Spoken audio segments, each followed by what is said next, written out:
दोस्तों, राजा विक्रमादित्य अक्सर रात में वेश बदलकर अपनी प्रजा के हालात जानने निकलते थे। वह अपने सच्चे प्रेम से भरे दिल के साथ सड़कों पर घूमते थे। एक रात जब वह अमृत बेला में घूमते हुए शहर के चक्कर लगा रहे थे, उन्होंने देखा कि एक युवा लकड़हारा एक पेड़ पर चढ़ रहा है। उसकी आंखों में जीवन की आशा और मेहनत की चमक थी। लेकिन तभी अचानक एक भयंकर भालू उस पेड़ पर चढ़ने लगा। राजा ने आश्चर्य से देखा कि भालू कैसे उस पेड़ पर चढ़ रहा है, क्योंकि यह आमतौर पर भालू की आदत नहीं होती। युवा लकड़हारे ने जब भालू को देखा तो उसकी धड़कनें तेज हो गईं। डर के मारे उसने पेड़ की शाखा छोड़ दी और सीधे धरती पर गिर पड़ा। उसकी जान चली गई। वहीं भालू ने पेड़ से नीचे उतरते ही अपनी असली पहचान बदल ली और एक खूबसूरत लड़की का रूप धारण कर लिया। राजा विक्रमादित्य दूर से यह नजारा देख रहे थे। उनका मन जिज्ञासा से भर गया। वह सोचने लगे, यह लड़की अब क्या करेगी। कुछ ही समय बाद राजा के दो सैनिक जो रात की गश्त पर थे वहां पहुंचे। संयोगवश वे असली भाई थे। छोटे भाई की नजर जब उस खूबसूरत लड़की पर पड़ी तो उसने बड़े भाई से कहा, भाई देखो कितनी सुंदर लड़की बैठी है, मुझे तो शादी करनी है। बड़े भाई ने कहा, नहीं, जब तक मैं हूं तुम उससे शादी नहीं कर सकते, मुझे पहले उसका हाथ मांगना चाहिए। छोटे भाई ने तुरंत विरोध किया, मैंने उसे पहले देखा है, इसलिए मैं उससे शादी करूंगा। दोनों भाइयों के बीच बहस बढ़ गई। अंततः बड़े भाई ने सुझाव दिया, हम क्यों ना उससे पूछें, जो भी उसे पसंद आएगा वह उससे शादी कर लेगा। जब दोनों भाई उस खूबसूरत लड़की के पास पहुंचे, बड़े भाई ने पूछा, हे सुंदरी, तुम कौन हो और यहाँ क्या कर रही हो। लड़की ने जवाब दिया, मैं पास के गांव में रहती हूँ और अपने पति की खोज में इस जंगल में घूम रही हूँ। छोटे भाई ने पूछा, तुम्हारा पति कहाँ है, अगर तुम चाहती हो तो हम तुम्हारी मदद कर सकते हैं। लड़की ने मुस्कुराते हुए कहा, मैं अभी अविवाहित हूँ और एक योग्य व्यक्ति की खोज में हूँ। छोटे भाई ने गर्व से कहा, हम दोनों भाई अभी अविवाहित हैं, तुम चाहो तो किसी एक से शादी कर सकती हो। लड़की ने एक शर्त रखी, मैं उससे ही शादी करूंगी जो तुम दोनों में से सबसे बहादुर और शक्तिशाली होगा। ये सुनकर दोनों भाइयों में लड़ाई शुरू हो गई। अपनी बहादुरी साबित करने के लिए उन्होंने अपनी तलवारें निकाली और एक दूसरे को घातक चोटें पहुंचाई। अंततः दोनों भाइयों ने एक दूसरे को मार डाला और लड़की ने खौफनाक तरीके से हंसते हुए एक दिशा में चलना शुरू किया। राजा विक्रमादित्य जो दूर से यह सब देख रहे थे, एक कदम और बढ़ते हुए उस लड़की का पीछा करने लगे। लेकिन इस घटना ने उनकी सोचने की शक्ति को जकड़ लिया। सूरज की किरणें धीरे धीरे चमकने लगीं, पर राजा विक्रमादित्य अपनी भूख और प्यास को भूल चुके थे। उनकी जिज्ञासा उस रहस्यमयी लड़की के बारे में जानने की थी। लगभग 200 कदम चलने के बाद राजा विक्रमादित्य की आंखें फिर से चौंधिया गईं। अब उस खूबसूरत लड़की ने अपना रूप बदलकर एक जहरीले नाग का रूप धारण कर लिया। वह नाग तेजी से आगे बढ़ा। नाग ने एक नदी के किनारे पहुंचकर कुछ क्षण रुका और फिर अचानक नदी में कूद गया। राजा विक्रमादित्य उस किनारे पर खड़े होकर यह सब देख रहे थे। थोड़ी ही देर में नाग ने एक नाव पर छलांग लगा दी, जिसमें लगभग 20 से 25 लोग सवार थे। जैसे ही नाग ने नाव में प्रवेश किया, वहां अफरा तफरी मच गई। लोग अपनी जान बचाने के लिए नदी में कूद पड़े। जो तैरना जानते थे वे तैरकर किनारे तक पहुंच गए और जो नहीं जानते थे वे डूब कर मर गए। कुछ समय बाद नाग फिर से नदी से बाहर आया और नदी के किनारे चलने लगा। विक्रमादित्य ने उस नाग का पीछा करना जारी रखा। कुछ दूर जाने के बाद राजा विक्रमादित्य ने फिर से देखा कि वह नाग एक वृद्ध ब्राह्मण के रूप में बदल गया है। राजा ने सोचा, अब यह सही समय है इस रहस्यमय प्राणी से जानकारी प्राप्त करने का। विक्रमादित्य तेज कदमों से उस ब्राह्मण के पास पहुंचे और हाथ जोड़कर नमस्कार किया। वृद्ध ब्राह्मण ने भी हाथ उठाकर अभिवादन स्वीकार किया और आशीर्वाद दिया। राजा विक्रमादित्य ने वृद्ध ब्राह्मण से पूछा, हे ब्राह्मण देव, तुम कौन हो। ब्राह्मण ने निराशा से कहा, क्या तुम नहीं देख सकते, मैं एक ब्राह्मण हूँ। राजा ने फिर से कहा, तुम झूठ बोल रहे हो, तुम ब्राह्मण नहीं हो, है ना।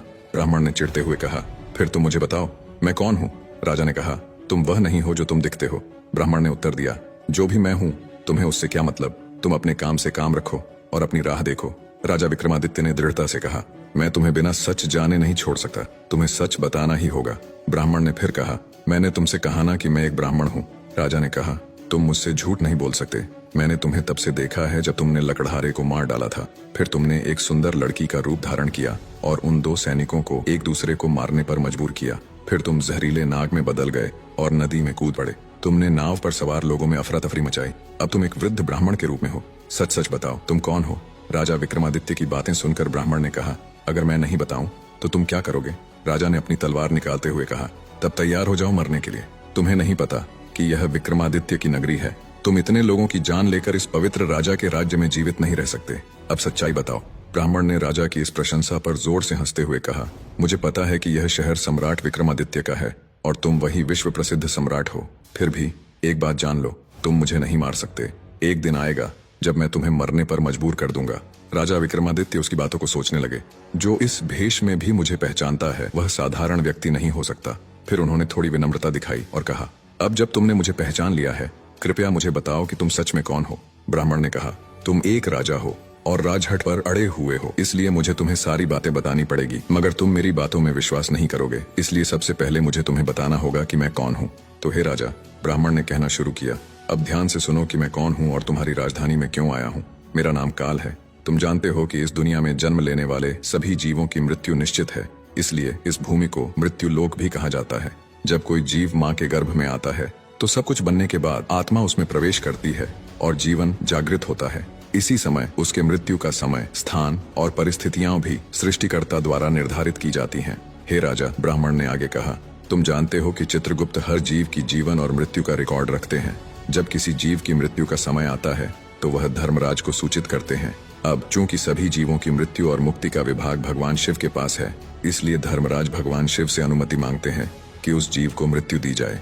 जब भगवान शिव अनुमति देते हैं तो धर्मराज मुझसे यानी काल से कहते हैं कि जाओ और उस व्यक्ति की जान ले लो, तब मैं इस मृत्यु लोक में आता हूँ। ब्राह्मण ने अपनी बातें जारी रखी, मुझे पता होता है कि कौन जीव कब, कहाँ और किन परिस्थितियों में मरेगा। मैं उस जीव को निश्चित स्थान पर निश्चित समय पर पहुंचाता हूँ जहाँ उसकी मृत्यु लिखी गई होती है। मैं वही परिस्थितियां और स्थिति बनाता हूँ। हे राजा, ब्राह्मण ने कहा, मैंने उस लकड़हारे को नहीं मारा। राजा विक्रमादित्य ने कहा, तुम फिर से झूठ बोल रहे हो। मैंने अपनी आंखों से देखा कि तुम उस लकड़हारे की मृत्यु का कारण बने।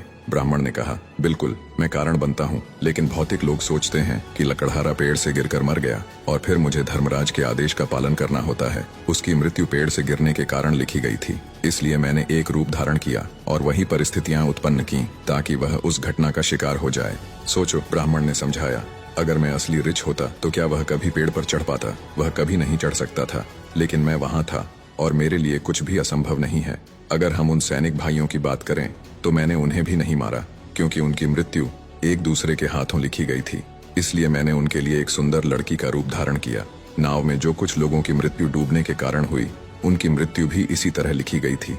इसके लिए मुझे भयानक नाग का रूप धारण करना पड़ा और उस नाव में जाना पड़ा। ब्राह्मण ने राजा की ओर देखा और कहा, हे राजा, मुझे लगता है कि अब तुम समझ गए होगे कि मैं कौन हूँ और क्यों आया हूँ, और तुमने यह भी समझ लिया होगा कि समय, स्थान और परिस्थितियों का भौतिक जीवन में कितना महत्वपूर्ण रोल होता है। राजा विक्रमादित्य ने काल के रूप में उपस्थित बूढ़े ब्राह्मण की बातें ध्यान से सुनी और उनके चेहरे पर गंभीरता छा गई। काल ने कहा, हे राजा, अब मैं जा रहा हूँ। राजा विक्रमादित्य ने विनम्रता से कहा, हे कालदेव, आपने मुझे बहुत अच्छी जानकारी दी है, जिसके लिए मैं आपका धन्यवाद करता हूँ। कृपया जाने से पहले मेरा एक और सवाल का जवाब दें। काल ने कहा, पूछो, जो भी पूछना है जल्दी पूछो, क्योंकि मेरे पास यहाँ रहने का ज्यादा समय नहीं है। राजा ने पूछा, कृपया बताएं, कब और कहाँ और कैसे मेरी मृत्यु होगी? कालदेव ने उत्तर दिया, हे राजेंद्र, मैं तुम्हें बता सकता हूँ कि तुम कहाँ और कैसे मरोगे, लेकिन कब मरोगे यह नहीं बता सकता। राजा विक्रमादित्य ने आश्चर्य से पूछा, हे कालदेव, मृत्यु का समय बताने में तुम्हारी क्या आपत्ति है? काल ने गंभीरता से कहा, हे राजा, अगर मैं तुम्हें समय पहले से बता दूं तो तुम इसी पल से चिंता करने लगोगे, और तुम जानते हो, चिंता चिता के समान होती है। अभी तुम्हें अपने शासन में कई शुभ कार्य करने हैं और लोगों के कल्याण के लिए महान कार्य करने हैं। राजा विक्रमादित्य ने संतोष से कहा, ठीक है, अगर समय नहीं बता सकते तो कम से कम मुझे बताएं कि मैं कहाँ और कैसे मारा जाऊंगा। काल ने कहा, सुनो राजन, तुम्हारी मृत्यु तुम्हारे अपने महल में सीढ़ियों से फिसलकर होगी। यह सुनकर राजा विक्रमादित्य की आंखें चौड़ी हो गईं। काल ने अपनी बात कहकर तेजी से एक दिशा में चलना शुरू किया और कुछ दूरी पर वह अदृश्य हो गया। अब तक सूर्यदेव भी अस्त हो चुके थे और चारों ओर अंधेरा छा गया था। राजा विक्रमादित्य अब शारीरिक और मानसिक रूप से थक चुके थे। अपने मन में गहरी सोच के साथ उन्होंने तेज कदमों से अपने महल की ओर बढ़ना शुरू किया। दोस्तों, आज की कहानी ने हमें एक गहरे सत्य से अवगत कराया कि काल किसी का इंतजार नहीं करता। चाहे राजा विक्रमादित्य हो या हम, हर किसी के जीवन में समय और परिस्थितियों की महत्वपूर्ण भूमिका होती है। इसलिए जीवन को संजीवनी की तरह जिए और हर पल का